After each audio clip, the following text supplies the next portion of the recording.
up, world? Welcome back to another special edition of True Mix Masters Present True Tuesdays. My name is Quentin Cole. I go to moniker, aka Mixmaster Q, aka your favorite bartender's favorite bartender when bartending. This week we have pure pandemonium. It's chaos. Everybody's stuck in the house on quarantine. The coronavirus is real.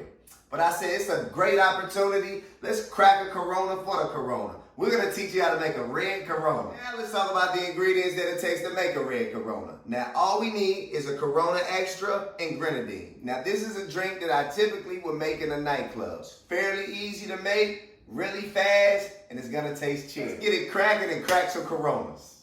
As we crack our Corona, we're just going to add an ounce of grenadine. And from here, our recipe's done. Drink to tickle your taste buds, especially if you're in the house on quarantine, can't go anywhere, it's a shutdown. Listen, I understand, I feel your pain, but feel free to give us a shout out. We on Instagram, Facebook, Twitter, YouTube, like and subscribe. Until next week, stay true, my friends.